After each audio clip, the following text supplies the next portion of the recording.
धनंजय देशमुख आपल्या सोबत जोडले गेलेले आहेत। नमस्कार धनंजयजी।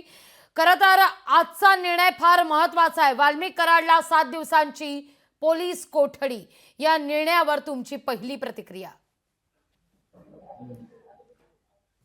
बंद करू का? जे तपास यंत्रणा आहे आणि जे आमची प्रतिक्रिया आहे प्रत्येक दिवशीची, की जे अन्याय झालेला आहे, जे माझ्या भावाची हत्या झालेली आहे, त्या प्रत्येक आरोपीला फाशीची शिक्षा झाली पाहिजे, ज्यांनी हे कटकारस्थान केलं। आणि माझी ती प्रतिक्रिया म्हणजे माझी भूमिका ही ठाम आहे आणि मी त्याच भूमिकेत असणार आहे की आम्हाला देशमुख कुटुंबियाला न्याय मिळाला पाहिजे।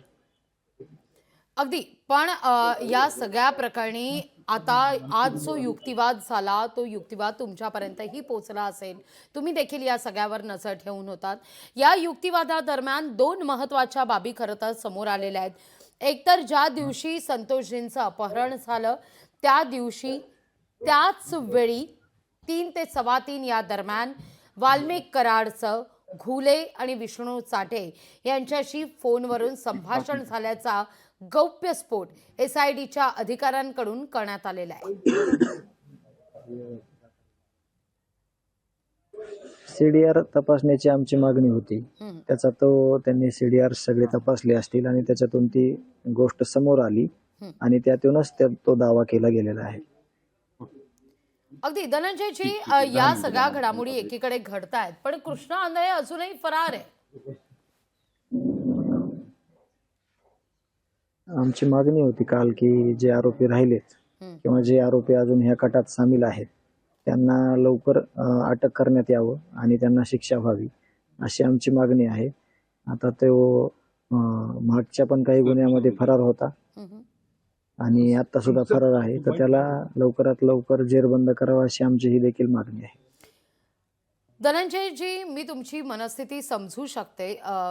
तुम्हाला आता बोलणंही फार जड झालंय। पहा, या सगळ्या घटनेला आज 37 दिवस झालेले आहेत। जितकं दुःख तुम्हाला आहे, तितकाच वेदना, सहवेदना महाराष्ट्रातल्या जनतेनं सुद्धा या सगळ्या संदर्भात व्यक्त केलेल्या आहेत। खरं तर या सगळ्या मुद्द्यावर एकीकडे तपास सुरू असताना धनंजयजी, तुम्ही जो उल्लेख केलेला होता लोकशाही मराठीवर, तुम्ही 2-3 दिवसांपूर्वी आमच्याशी जेव्हा संवाद साधलेला होता, तेव्हा तुमचं एक वक्तव्य होतं की 28 मे ते 9 डिसेंबर या दरम्यान नेमक्या काय काय घडामोडी घडल्या याचे इंटरलिंक्स लावले जावेत।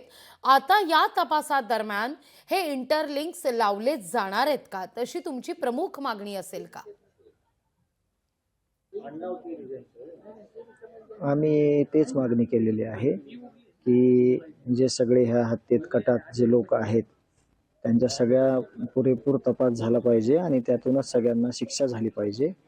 कारण का खंडणी ते खून प्रकरण हे CIDने केलेला प्रमुख दावा होता, पहिलं जे सुनावणी झाली त्या दिवशी, आणि आमची ती मागणी आहे आणि ती रास्त आहे। आम्हाला न्याय भेटला पाहिजे।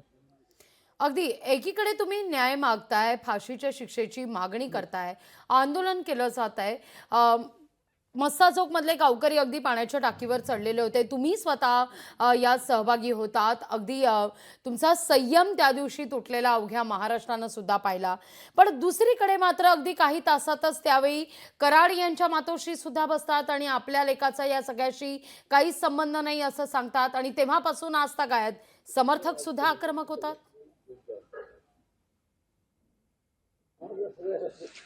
आता माझ्या भावाची हत्या झालेली आहे, एका कुटुंब प्रमुखाचा त्यांनी विनाकारण निष्पाप बळी घेतला आहे, एक लोकप्रतिनिधी गावचे, जे मागच्या काही दिवसापासून गावचे प्रतिनिधी आहेत।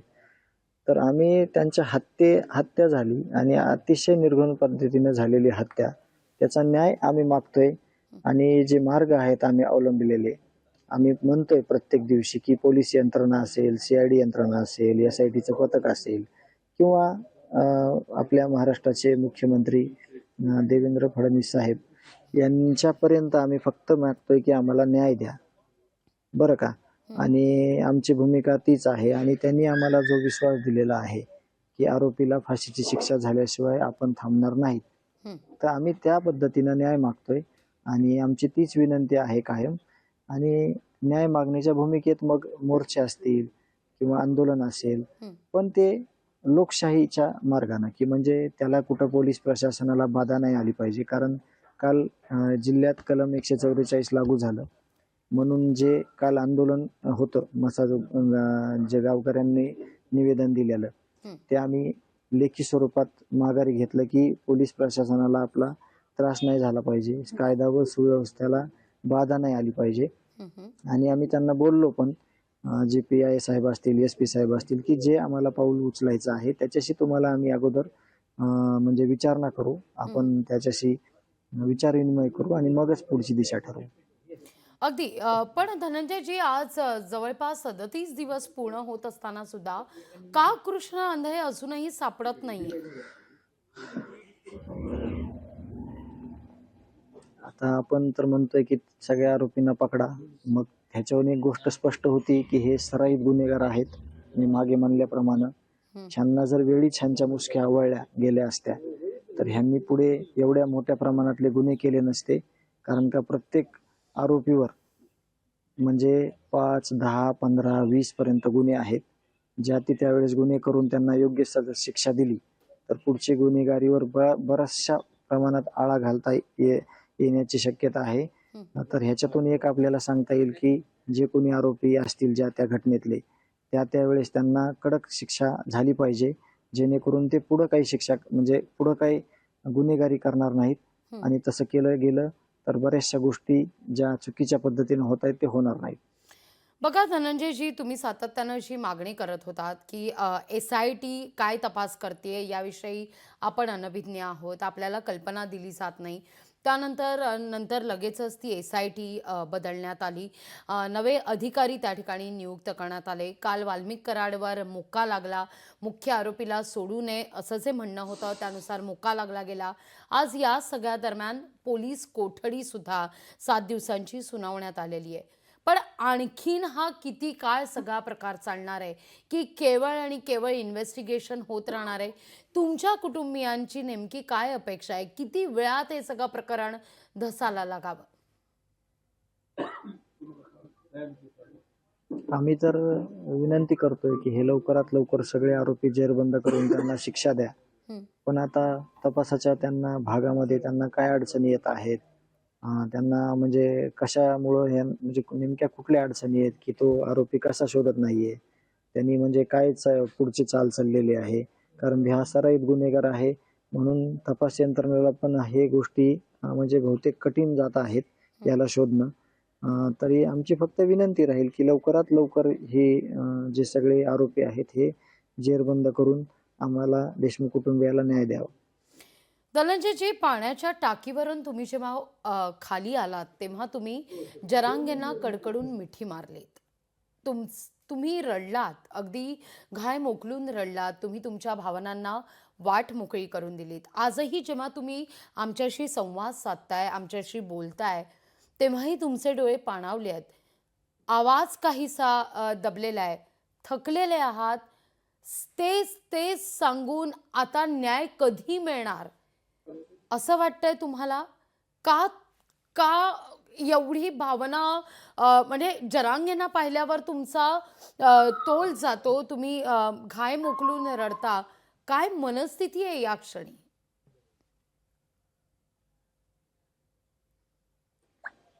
आता खूप महत्त्वाचा प्रश्न विचारलाय तुम्ही. त्याचं मला उत्तर पण द्यायची इच्छा आहे तुम्हाला लगेच. सगळे रडतायत, सगळे दुःख व्यक्त करतायत, बरं का.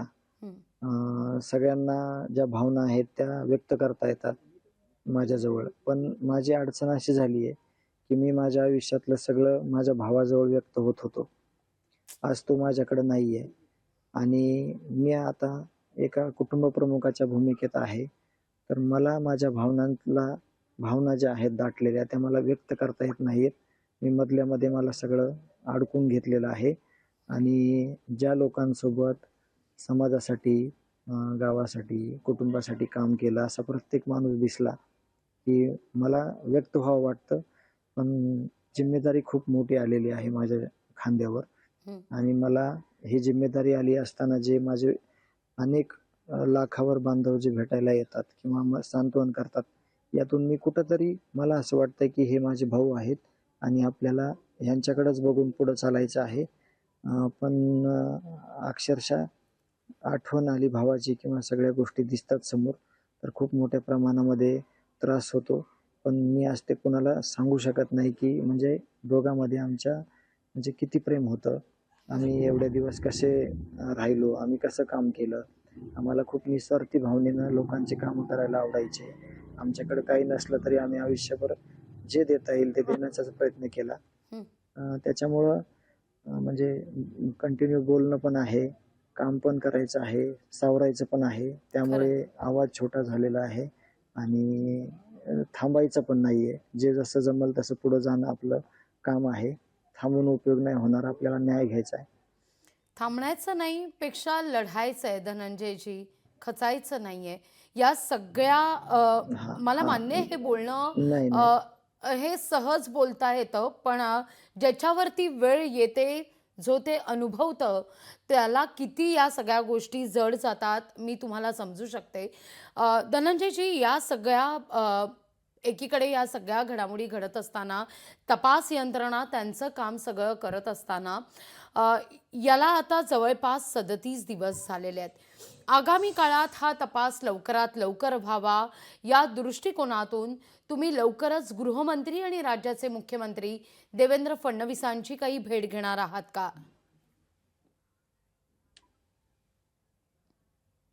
नाही, गरज पडली तर आपण म्हणजे वेळोवेळी सगळ्यांना भेटणार आहोत. आपली भूमिका राहणार आहे. सगळ्यांना भेटलं पण पाहिजे. हं. आपल्या व्यथा मांडल्या पण पाहिजेत किंवा आपण व्यक्त पण झालं पाहिजे. मग आपल्याला त्याच्यातून काही मार्गदर्शन पण भेटतं. पण असं काही ठरवून काही नाहीये. जशी वेळ पुढे येईल तसं आपण त्याचं नियोजन करू. अगदी. धन्यवाद धनंजयजी, आमच्याशी संवाद साधलात त्याबद्दल आणि आम्हाला वेळ दिलात त्याबद्दल. ही थेट लोकशाही मराठी ऐका, पहा, जागरूक रहा.